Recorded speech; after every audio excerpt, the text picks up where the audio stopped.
Ladies and gentlemen, welcome to this edition of the Liquor Talk Podcast, which starts right now. I hope you guys got your drinks poured up for this another edition of the Liquor Talk Podcast, where we are on the journey to 400 episodes, and we are in the home stretch, ladies and gentlemen.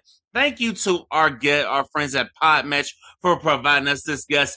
This beautiful black queen is coming to us from a country I did not expect that she was going to be coming from. She is coming to us from Mexico, so this is the second international episode of Liquor Talk. So, hey, y'all get the tequila ready for this episode. We got Queen Michelle joining us, having a drink with us today. Queen Michelle, thank you for joining us. And how you doing today? Am wonderful. How you doing? How you I'm doing? blessed. I'm feeling Blessed good, and feeling highly great. favored and empowered to prosper, right? All of You that. know it. Okay. So tell me this. I gotta open with this. Why did you move to Mexico? Because black people in Mexico, I know we traveled to Mexico. I hear us going to cruises to Cozumel and to different parts of Mexico. So Yeah. what made you decide I want to actually move to Mexico, leave the United States and come to Mexico? Man, listen, it is a lot more people, black people living abroad now. Here we are 2026, than it was when I moved to Mexico in 2017. Hey, y'all, my name is Queen D. Michelle. I'm so glad you asked me on your show. I have three nuggets that I would like to drop on your audience that will, um, I just want them to gnaw on it for the week, for the rest of the week, gnaw on these. But before I do that, I want to qualify myself, right?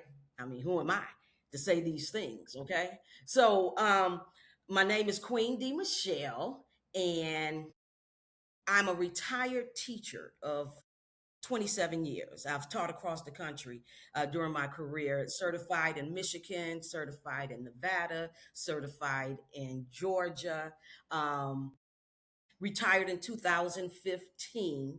I'm a light worker, a way shower, a frequency code holder, a New Earth representative, an author, a blogger, a sage, and a creator. So, with that, I got 63 years uh, to pour in to these three nuggets that I'm about to drop. Okay. And the Mm-hmm. first one, oh, I got to tell you this too. I'm a citizen of the US, a permanent resident of Mexico.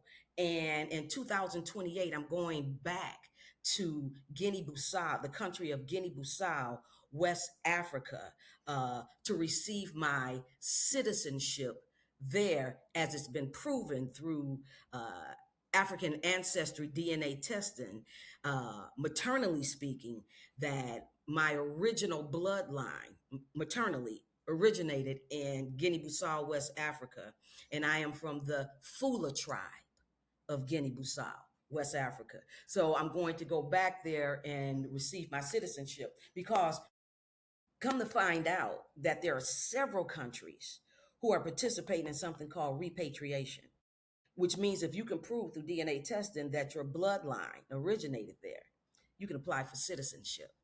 And Wow. yes, several countries doing that. So now with those qualifications, how did I wind up in Mexico? All right, that has to do with my first nugget. So take a listen to this. Just know on this. The matrix cares not about the quality of your life and your purpose here, but only of the quantity of your life and how much you can give over to the system. You owe no one or no thing your life. Let that settle for a minute. That's how I got to Mexico. I retired in 2015 and took a look at my pension and realized I was going to have to continue working to supplement the pension, which I did for about a year. I mean, I was an Uber driver, Lyft driver. I did some online remote work and oh, one of my coolest jobs was a shuttle driver for a transportation company that serviced the railroad. So I was taking engineers and conductors to and from their trains in Atlanta. So that was pretty cool. But after a year, I was like, hey, wait a minute. I'm going to always have to do this. I'm going to always have to work to supplement my pension. I didn't want to be 70 years old saying, welcome to Walmart, you know? And with that epiphany, and the universe is perfect, I started looking at the top 10 places to retire. Now, this is in 2016. Okay. And back then, the places were Mexico, Costa Rica, Ecuador, um, Panama, uh, Nicaragua, I believe. I can't remember the other ones. Colombia, Thailand, but Mexico checked all the boxes, and this is why I was living in Mexico. I mean, I was living in Atlanta, and the trip into the state of Jalisco, because that's where I moved to Jalisco, was sounds like an H, but it's spelled with a J. The Spanish thing. Flew into Guadalajara, which is the capital of Jalisco, and it's just maybe a 30-minute drive into town, and it's a 3.5 hour straight non-stop flight out of Atlanta to Guadalajara, and then 30 minutes into town. See, Mexico has 32 states, and the state of Jalisco houses the largest freshwater lake in the country of Mexico. It's called Lake Chapala. Now, surrounding that lake are little towns and villages. And on that north shore is the largest expat community in the country of Mexico. Expat meaning expatriate. I'm going to always be a U.S. citizen, but I can reside in another country. I'm an expat. You know, they call it, that's short for expatriate. You'd be surprised that a lot of people don't know that, as they begin thinking about moving abroad and what goes with it. So, moved there, and that's when my whole life, just paradigm, consciousness, all of that, remembered state, awakened, up and out of the matrix. Then you actually, it's expansive, it's growing, out of that box of the USA. And I'm telling you, more and more people are beginning to live abroad and take deep breaths and do great things up and out of uh, the system. I wrote a book called Considerations, a guide for moving abroad. It's 10 chapters, and each chapter is a consideration. Consider finances, consider visas, consider downsizing, consider family, communication, consider friends. And it's on Amazon. Just look up Queen D. Michelle and Considerations, a guide for moving abroad, a pop up. And so I wrote that book. I started a brand. I had this awakening, this great awakening. And had I stayed, and I say all that as I move to my second nugget, I say all that, had I stayed on the wheel, had I stayed in, because I could have easily just, kept working and supplemented my pension, right?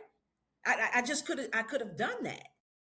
And a lot of people are doing that, just staying on that wheel. But here's the thing about that.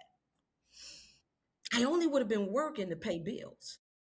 See, there would be no weekend getaways or no fine dining. Or no, I would work and pay bills, work and pay bills until I couldn't work anymore. And then I lived substandardly because I wasn't working.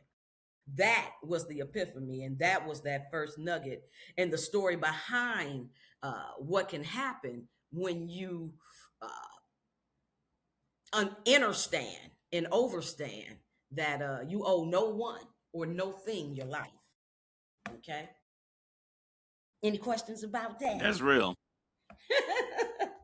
Oh yeah, we're gonna deep dive right into that because I know you said a long soliloquy there. We definitely gonna deep dive into that because you made some great points about retirement, and yes, you're right. You do see the elderly people working at Walmart, and you also see the ones also with Uber drivers as well, and I see the ones Amazon drivers. So I see Listen, all of that. So I totally understand why you had to say I need to get the hell up out of here. because they're not out there because they want to be. They out there because they have to be. bodies broke down, nervous system dysregulated, you know, oppressed and sad and stealing from Peter to pay Paul and as soon as you get your check, it's go. Who want to? I don't Right. owe you that. I don't owe you my life. You know, I don't. I got my little pension. You know, and at that time, I was years away from my social security. I retired at 52. I retired at 52 with 27 years. I was going to try to do 30, 55, 30 years and out. But man, those 3 years seem like an eternity. And when you get that, I'm done, and you really done with it, you step away. And I did. I stepped away. But like I said, I got that pension. I say, oh, that was the rent. Now, what about everything else? Let me get out here, and work. Yeah. And Hey, that's what'll happen. You get caught up. There is no dream. There is no savings. There is. You will work until you can't work anymore. And that's just. I think my parents. I'm 63 years old. My parents were probably that last generation who had a snippet of that American dream, if you will, that lie. Yeah, that was the last generation. That's gone. That's gone. course. Of course, because our generation and we cleaning it up now. It's like now we question everything, and it's like especially Gen Alpha, the generation behind me, they question everything because they got technology. So yes, we are truly questioning everything. So how is it living in Mexico? Because I know you tell us that hey, it's not as bad. There's like no racism there. It's not. It's absolutely not. You guys just have to, and I get it. I get it. Imagine me, a single black woman, 52 years old, telling family and friends, "Hey, I'm about to move to Mexico." In 2016, before this mass great awakening that we're having, and all they could talk about with the drugs and the cartel and the animal and the chicken in the street. I mean, just these pictures that they painted, of how how it is. But here's the thing about that: when I got over to Lake Chapala, and like I said, this the largest expat community in the country, and understand this too. That Lake Chapala area. That's more of a retirement type. They're older Americans and Canadians but we walked up and down them streets, just smiling at one another, winking and damn near, because it's like, we got a secret. We know, or that congratulations, you made it out. When you're in the same boat with people, when you're in a foreign country, and you're a part of helping the economy, no one's treating you with racism. Now I tell you what, if any racism is experienced, it's from um, colonizers coming over there wanting the same type of treatment and top level this uh, that they have in America and in Canada there. So they get into their own little gated communities, and they utilize the great prices and beauty of these towns, but they've been doing that way before we caught wind of it. It was the best kept secret, you know retire and move to Mexico. Absolutely. Move to Brazil, move to Costa Rica, move to Portugal. I mean, we moved to Thailand. We all over the place now.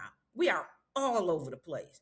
I bet you can put any a foreign country up in there and put melanated or black expats and put Spain. Black expats. We all over, and we steady getting up out of there. It just takes that uh ability. Now it's harder. I'm residente permanente here. I have a permanent resident visa, and now compared what it costs now compared to what it was back in 2016, it's kind of tough getting that that visa. And then remember, when I went retired. I relocated retired. I didn't relocate having to work. My little pension that I had to supplement in the States took care of all my needs. Uh, Wow. with leftover. But in the United States, I had to work to supplement that, you know. Mm. Wow, that is amazing right there. I hope y'all enjoying the first 15 minutes of Liquor Talk because that is some powerful knowledge that she done dropped on us within the first 15 minutes. So y'all might need to go ahead and stay a while. Get your drink, go ahead and get your wine, pour it up if you haven't done so already because we definitely got more coming for you. So tell me about this book that you're about to drop this month. I'm gonna tell you about that because that's my third nugget. Let me move to my second. Oh, Here's the okay, second okay. nugget I got. I I got. didn't mean to jump ahead on the nuggets. Yeah, She you kind can of jump got me ahead, but that's excited. okay. That's okay. All right. So the second nugget is simply this: it's a proven fact that trauma is passed down generationally through DNA. Proven fact. Most don't realize that they carry the trauma of their ancestors. Now, here's the good news in the nugget. If trauma can be passed down through DNA, which it is, then healing can be passed up. Hold on Yes. to that. Now, how do people in our previous generation pass that healing on? Because a lot of them they don't like to pass that healing on, you know. And I've had It's to not forgive. about them. You know what? That's a individual. You don't the trauma that you carrying in your DNA. That trauma you carrying, you don't know from which ancestor and how much of it and where. You don't know any of that. That's going to be the same thing with healing. When the healing begins through the bloodline, through the lineage, it just happens. And those things that were trauma, they begin to fall off because they're no longer being supplied, I guess, within the DNA. I don't know the language or all the scientific that can say how can we or how do we. But what I do know that I know is that over 20 years ago a group of Black scientists got together and they created the largest database of Black blood in the world. It's called African Ancestry. Now, ancestry.com. You take that DNA test, they'll tell you a little bit of this and you a little bit of that and your region is over there. But you take an African ancestry DNA test, not only will it tell you what country out of the 54 sovereign countries on the continent of Africa, not only would it tell you your country, but it'll also tell you your tribe. Mm. Your So blood, it now, will how do tell you people not get that? only your country, but it'll also tell you your tribe. And more than likely, it's going to fall along that western coast of Africa due to the Atlantic slave trade. Now, let me tell you about healing and how I don't know how it happens, but I know that it does. Is simply this. When I discovered I am from the country, small little country, never heard of it until I took the DNA test, of Guinea-Bissau, West Africa, and that I am maternally, my bloodline originated within the Fula tribe of Guinea-Bissau, West Africa. So I took a trip to Guinea-Bissau, uh, West Africa, because it's one of those countries that is participating in repatriation. And so I got with the group, the itinerary. They made me a custom made itinerary. And on my 60th birthday, I stepped foot into my ancestral Fula village. I stepped foot into the village in which that female was taken from.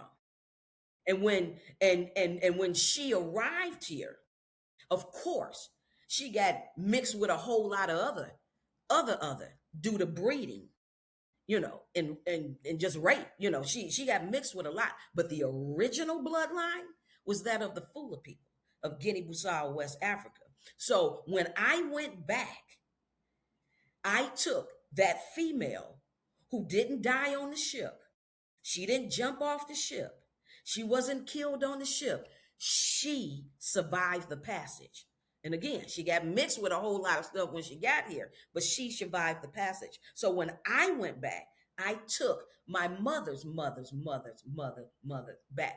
anywhere from 200 to 250 years. They all went back, you know.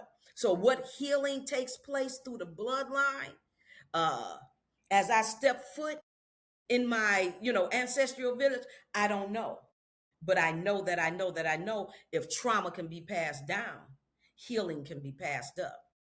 And that's just the knowing, that takes place. Now everybody ain't going back to Africa. I can't do that trip. I just paid off the loan um, that I Ooh. that I took out to take that trip, and that was in 2023. Um, so everybody can't go back, but it's becoming aware of, and part of my nonprofit. When I got back from that trip, I started a nonprofit called Fula History and Genealogy Society in America, and just knowing information about, just start. Maybe you could possibly take. Maybe you can't take the trip, but you can take the blood test. I mean, you can take the test. Maybe if you can't take the trip, and maybe just starting there, and then just becoming aware that there is a such thing as generational trauma. So part of my nonprofit is to raise awareness. Just that's it. All I'm doing is raising awareness that generational trauma exists. It does. And let the healing begin. However, now take for instance my native tongue, uh, with the Fula tribe, maternally is Pular. That's my native tongue. They speak Pular. Now I'll never speak Pular, but I'm telling you, just knowing that's my native tongue, it's a game changer. It's a paradigm shift. It's a an ascension in consciousness, if you will. Because now you're aligned with and always connected to, but now you're aligned with, that the power of your ancestors, to lead, guide, and direct you. So it is my uh nugget to just to drop that and say again, if trauma can be passed down, which it is, then healing can be passed up. Questions on that one? Yeah. Now how can we heal from that, knowing the trauma has been passed down? Now what does the healing steps look like? Well, it's more than it's a knowing. You have to. There would be I would think, because it was with me, and I can't say for anybody else. Healing takes place inward. It's an inward thing. One has to go in. One has to be guided within. And what are the steps to that? I would start off with meditation.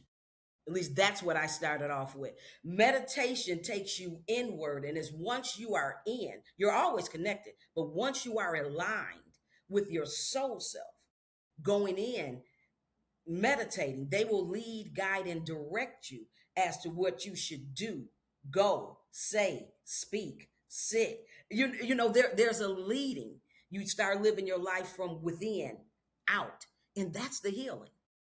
That's the healing. You understand? But people say meditation. Nobody meditate. Who gonna meditate? It's hard. It's hard to meditate, and I get that. So my suggestion to that, if you want to start down that rabbit hole, you want to start down that path, which I encourage you to, start with a guided meditation. Can't nobody just go in and start meditating. Nobody just do that. You have to be guided inward, and it may take some time. It started with me. I took a 9 years ago. 9 years ago, I took a 21-day meditation challenge with Oprah and Deepak. Right after that 21 days was over, and it was guided. Each one was guided daily. After it was over, I never stopped. I never stopped, and it got to a point where instead of being guided in word, it was like my soul self said, "Hey, I got her. I got her now." And once I get, pulled in, and I go in myself now, and we hold counsel up in there, I tell you, the alignment of with your soul self, you will hear that. Call him, call her, turn left, sit down, be quiet, go right, write this, call him. It's that type of alignment. And with that, that's healing. Get aligned. How do you get aligned? Meditate. How you start meditating? Start with a guided.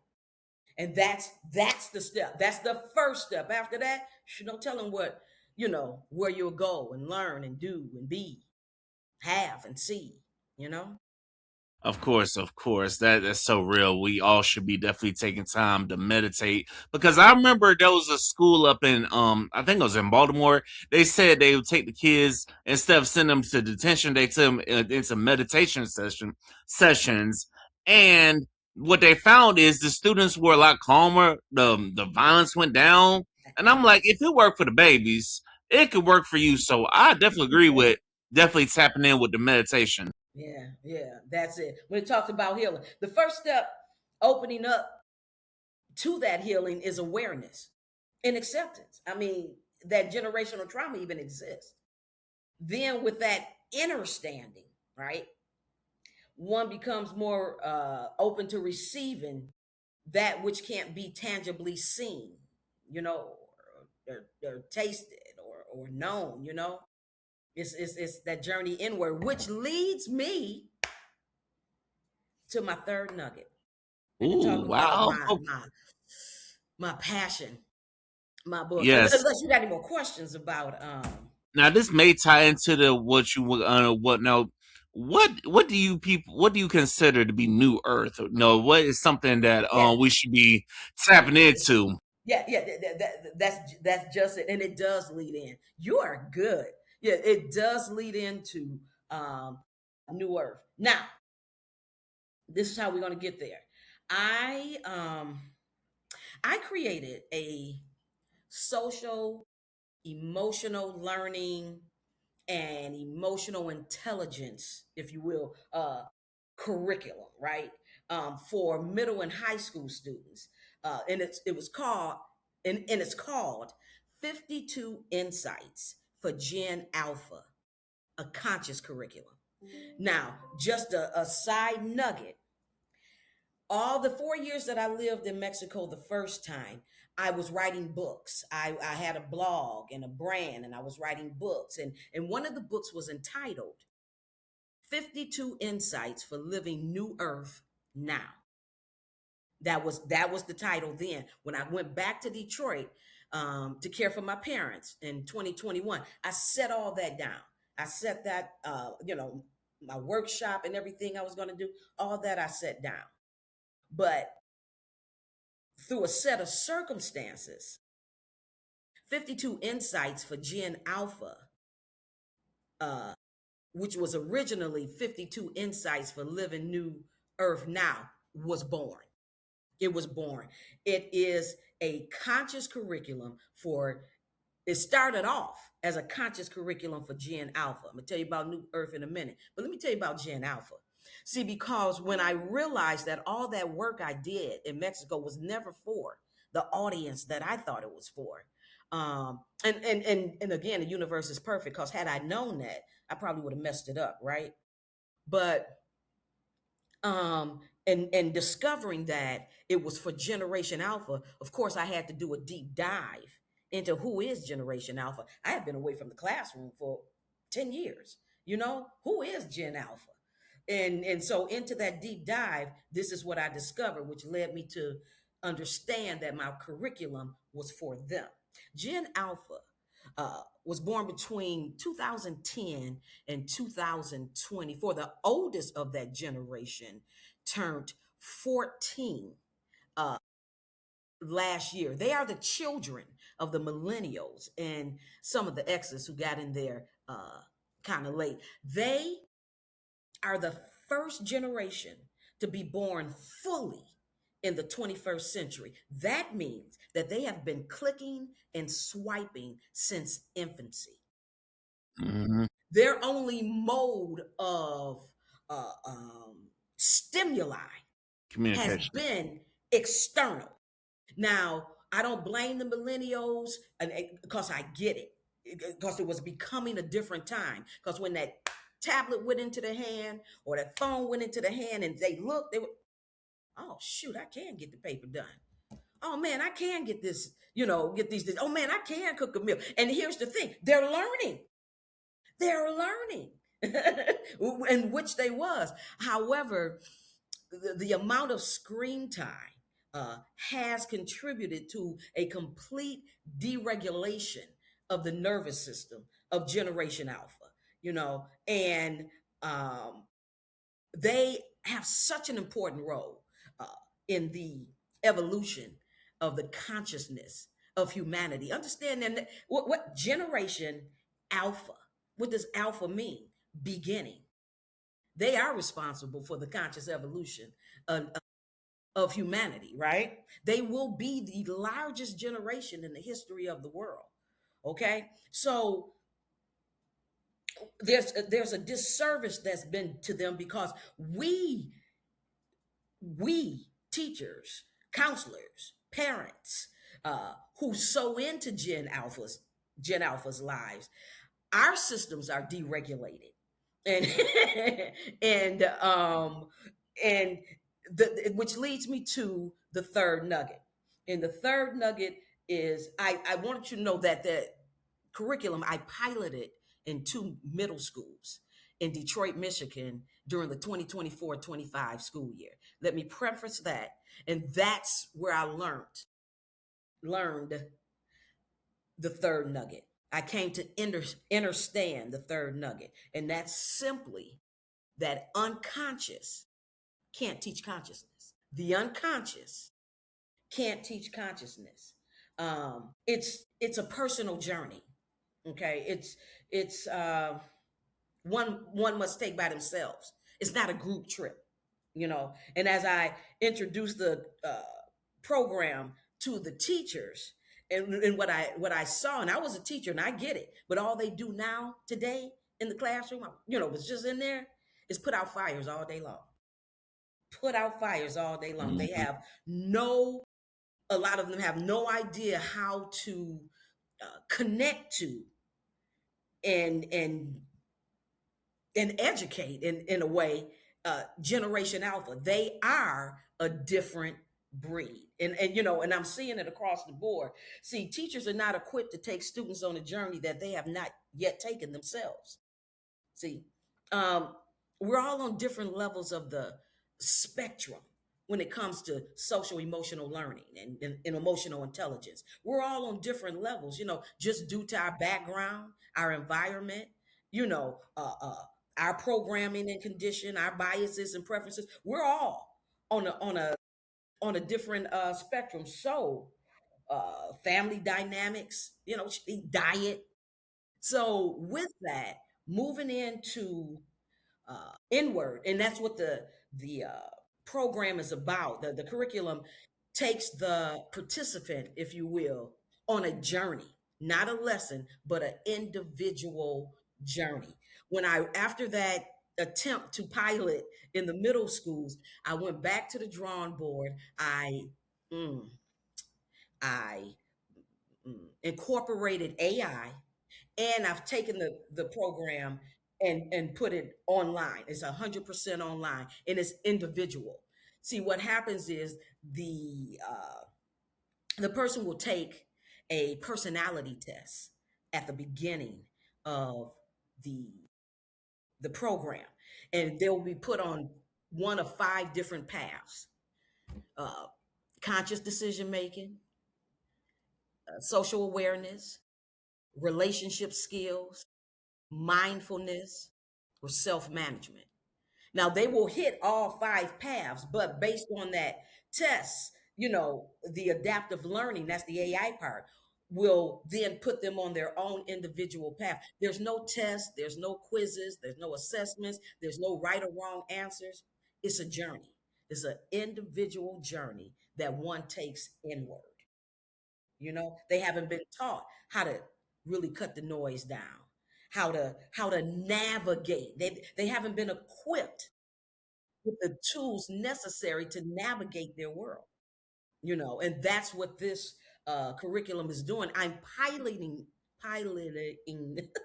again, uh, but this time it's 100% online, 100% self-paced. It's free because it's a pilot program, right? It's a free program. It starts September 8th. I have sponsored 11. I'm sorry, I have sponsored 100 slots. And it's not just for Gen Alpha. I want teachers, counselors, social workers, mentors, anybody who is sowing into the life of Gen Alpha or just need to regulate their nervous system, to gather the tools necessary, one being meditation. Gather the tools necessary to navigate uh, this external world. Ours is different. And you need the tools. We just around here putting out fires all day long, just like I saw them teachers, totally distracted with the inability to quiet the noise in order to make conscious decisions, to have conscious relationships, to be conscious. Because what is consciousness? What is New Earth? New Earth is not a place, it's a state of consciousness. That's what New Earth is. It's just a state of consciousness. And you can live that state of consciousness now. You navigate your world, you can be in it, but not of it. Because consciously, you live, move, and have your beingness, if you will, in mm, a higher state of consciousness. It's not 3D or third dimensional. It's not dense. It's not heavy. It's not 4D where the transitioning, the awakening is really taking place.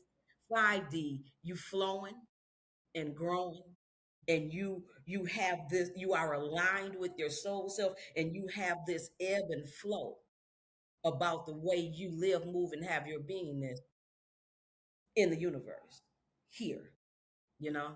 So I have you know how hard it was to get that curriculum into to two schools in the first place? It was just like the Yeah. universe was perfect. Cause who going? And so when I got it in, finally, I was able to, get two principals. Yeah, come on in with it.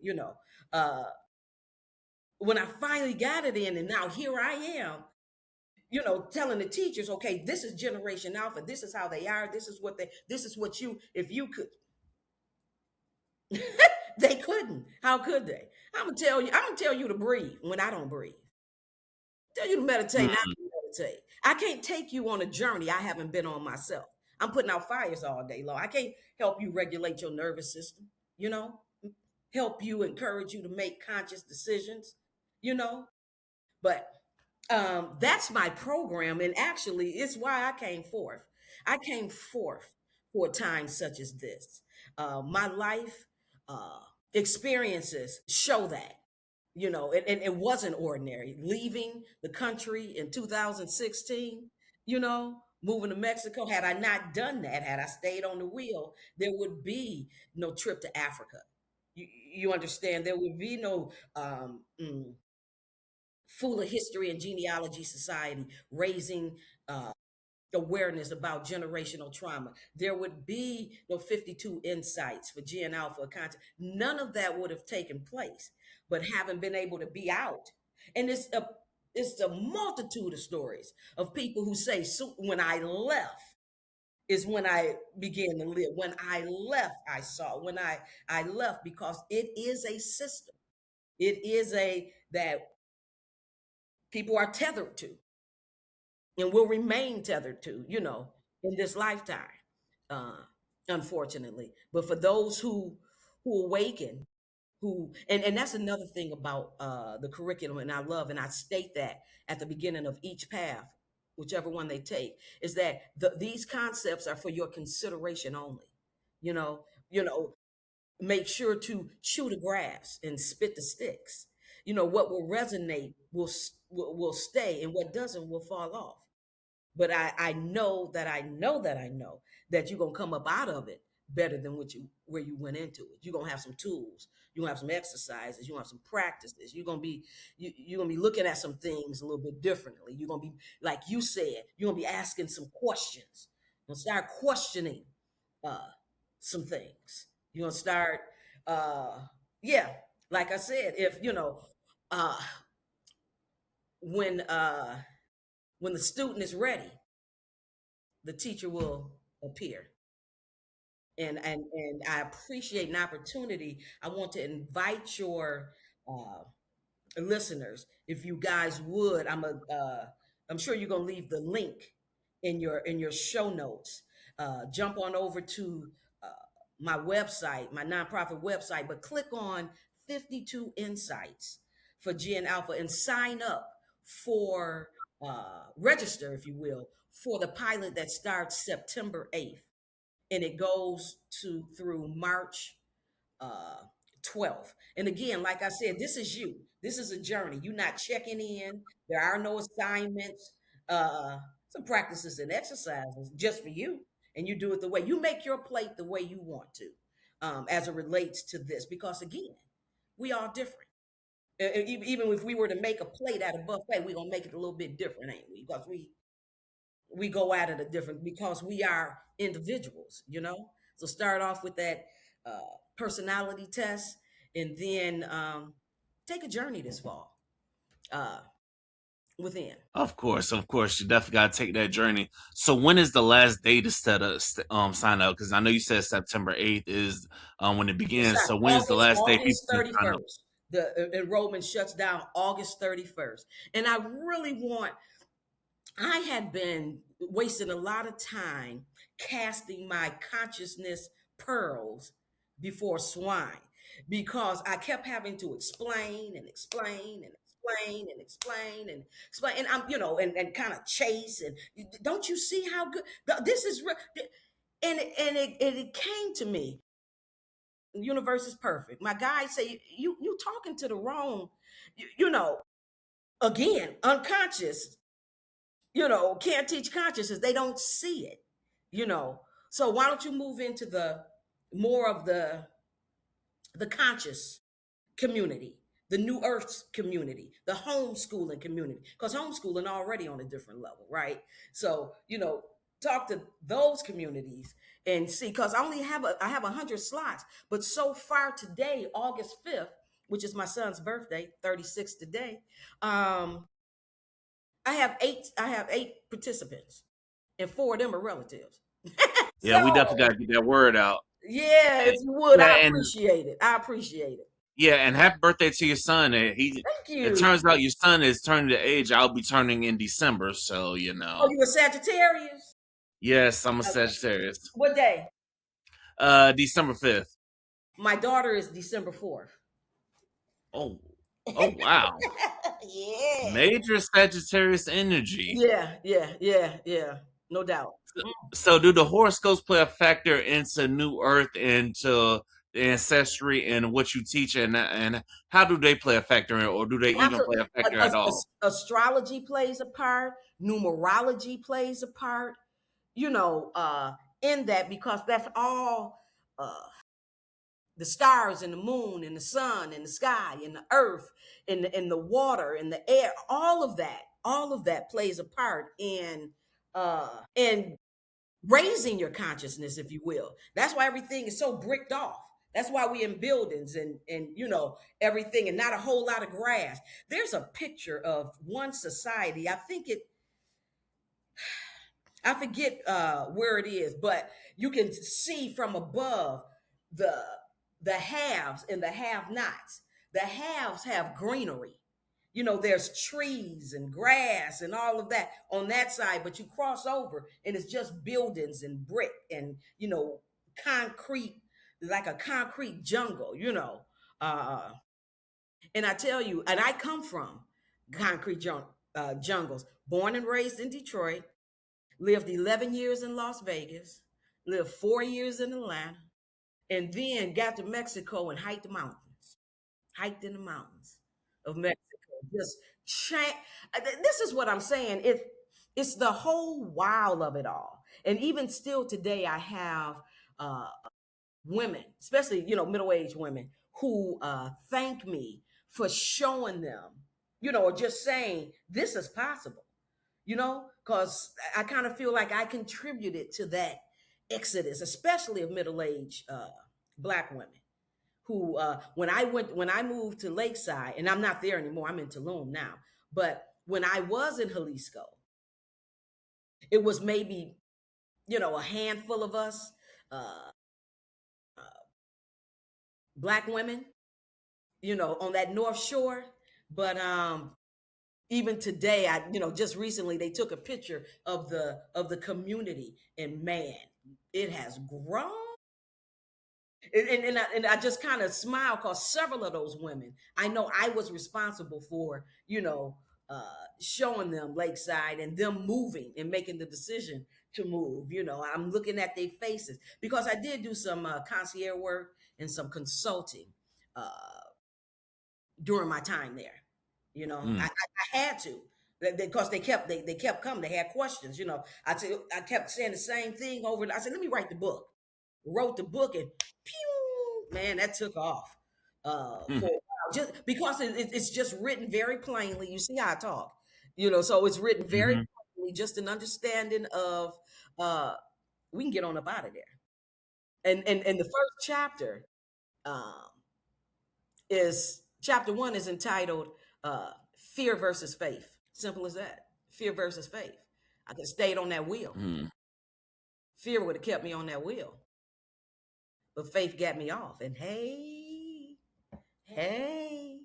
you know, Yeah. Now, do you see any brothers going over there? Because I know you mentioned the sisters. Now, do you see any brothers are not not as traveling as not as well? not as much as the sisters. And what I'm seeing too with the youngsters, your age, they bringing a man with them. You know what I'm saying? I see couples more than I see single black men. I see couples, black couples, but it's more black women making these moves, and I mean they are over the place. Then I do see men, but men, there are some men who doing it, but uh not as much as the women, and not as much as men who have a wife. You know, couples are doing it. So, from your observations, is there a reason that men are too scared to move, or what are you seeing that us men are is something holding us back?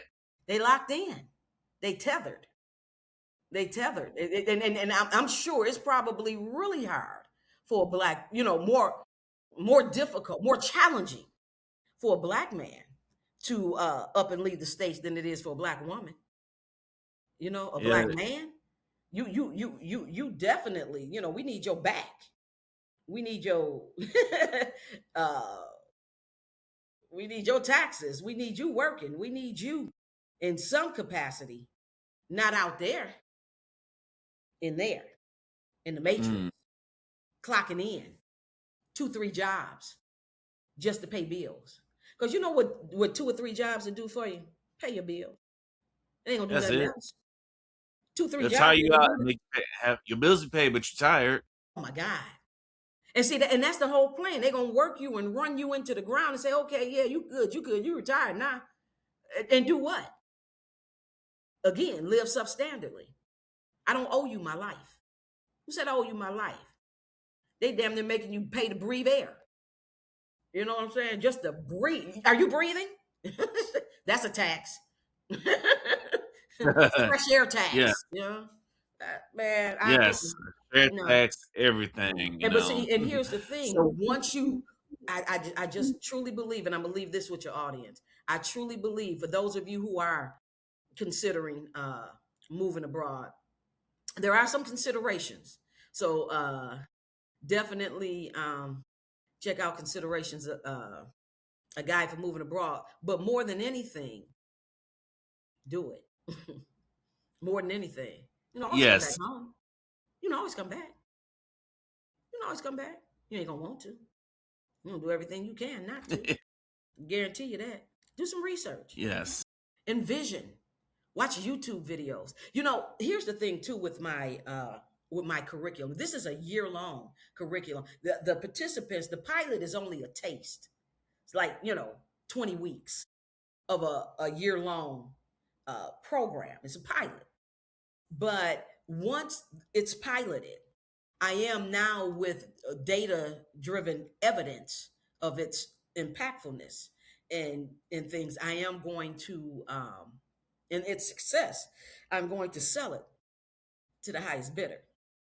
That's a program. I've created a product. I've created an educational product enhanced with AI and needed for a time such as this. So I'm looking at Half and Mifflin, I'm looking at Pearson, I'm looking at ed tech companies who would want to, I will be anyway, um, for my product. And then at 63, my plan is to take cross country train rides and river cruises. That's how I'm gonna ride it. I'm gonna take yearly cross country train rides and river cruises. You know, I've anchored that light.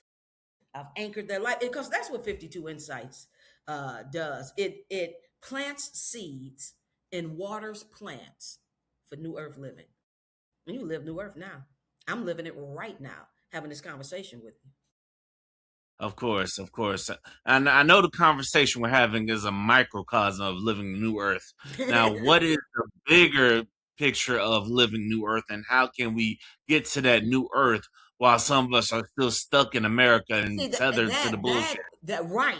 Because my son, who turning 36 today, he's definitely an example of someone who's in it but not of it. Because his language is different, and his I mean there is a different language. There's a different language to living New Earth because now you are tapped in, turned on, and tuned in to the language of the universe. You understand that there's a language of the universe, and there's so many uh, uh, mm, facets to when you say ascending to ascension is not upward. Ascension is inward. You ascend inward. You don't ascend upward. See, that's that. Again, there's so many uh, lessons, but you in one of three states. You are either sleep, awakening, or awakened. You see, sleep, Mm-hmm. awakening, or awakened. So you'll think, how do I get there? It's a understanding too that it's a bandwidth, it's a frequency. See, we're energy.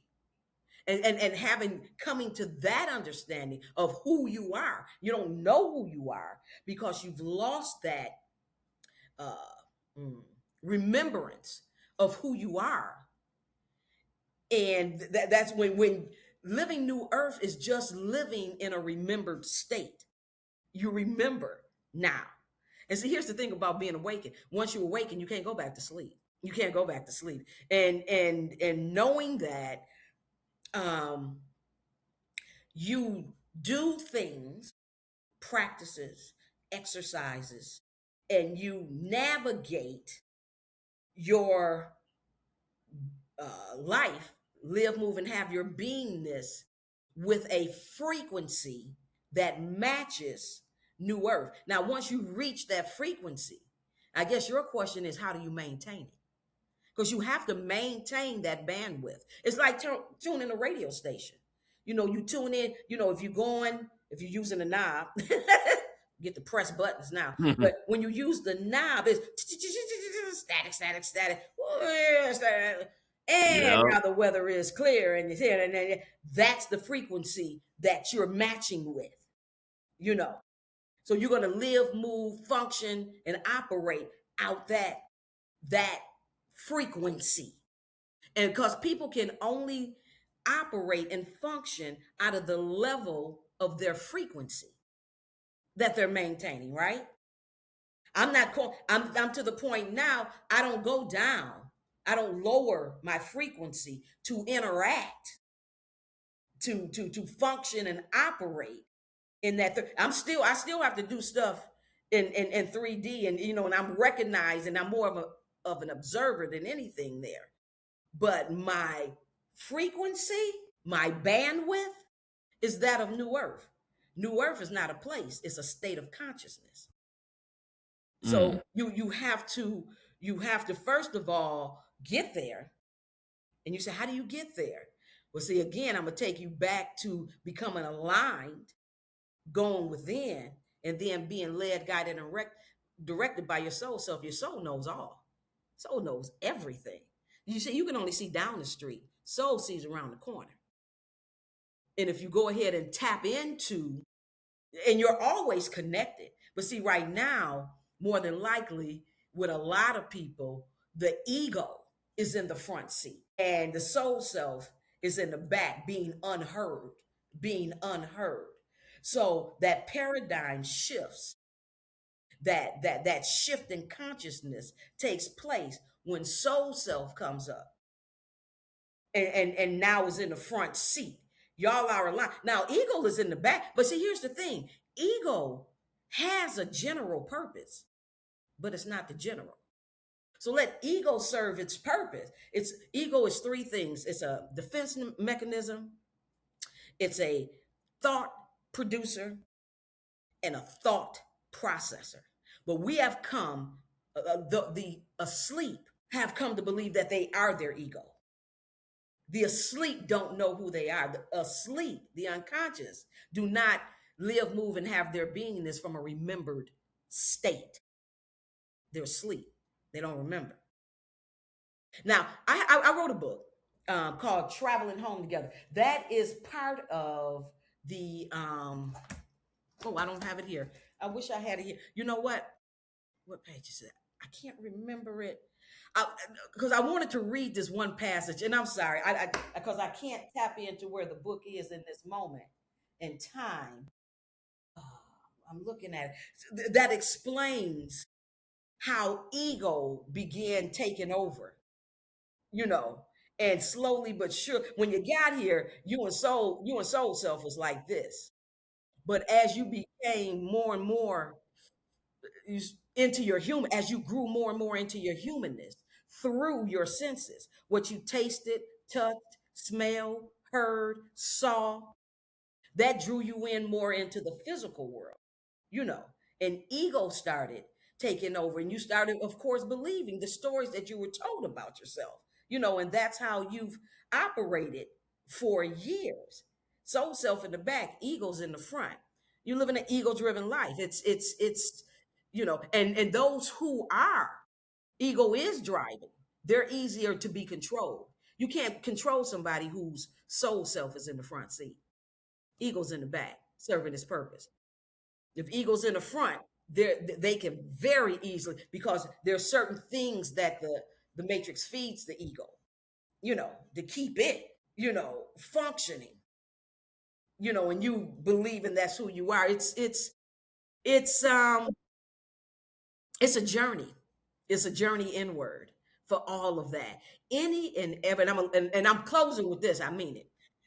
Any and everything you ever wanted to know about anything, any answer to any question, it's on the inside, and Mm. it will be answered. I mean, even Jesus said the kingdom of God is within. But see, we kind of just skip over that. And you know, through our programming and conditioning, you know, we learn to you know, to praise, worship, and bow down to an external God who sits up high and looks down low, you know. So there's a lot of programming and conditioning that one has to awaken from, you know. And awakening ain't easy. I mean, and so a lot choose just to, you know, that ignorance is bliss. Y'all going with that, you know, and operate, Mm. you know, the way you do. But man, we are here to experience, explore, expand, and create, to have fun, to find our bliss, not to work until we can't work anymore. My true purpose, you know, I was always on my path, you know, as a teacher and what have you know, that was part of my soul contract. I get that now. But stepping out and over into Mexico and then having all that unfold for me. And even then, I didn't know it was 52 insights for Gen Alpha. Even then, see, the universe works on a need to know basis, you know. It Mhm. a need to know basis, you know. But so that's where that trust comes in. That's where that faith come in. That the universe has your back. It does. It's not a God who's going to punish you because you didn't tithe enough. You didn't offer enough. You didn't praise enough. You didn't worship enough.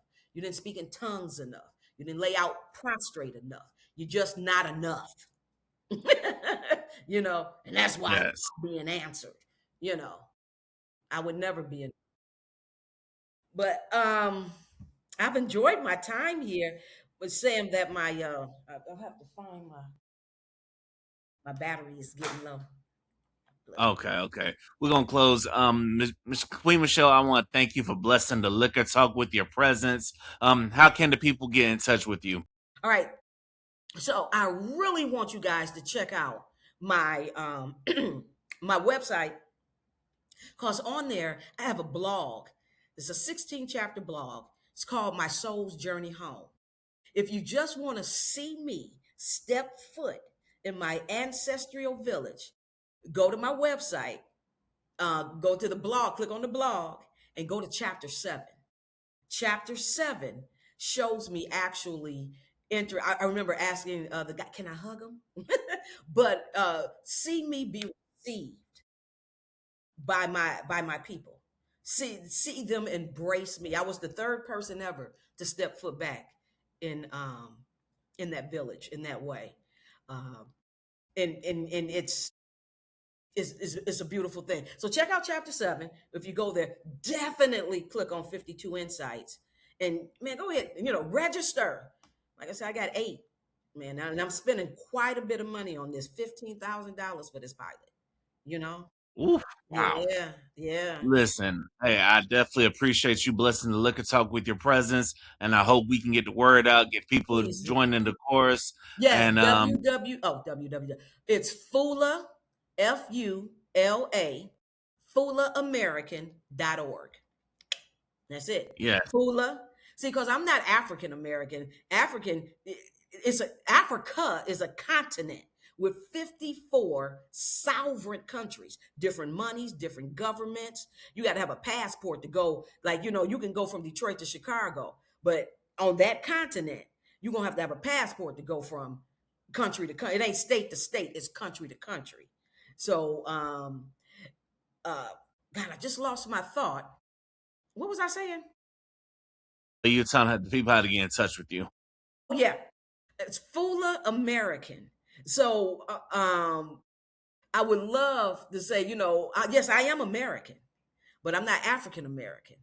I'm Fula American, because that's my tribe. You feel that? So that's where Fula came from. FULA American.org. Check me out. Yes, please check her out, y'all. Thank you for blessing the Liquor Talk with your presence. And thank you to the listeners of the Liquor Talk podcast that tuned in and had a glass of wine with us. Thank you, everybody, as we continue on this journey to 400 episodes. Until the next episode, y'all. Peace.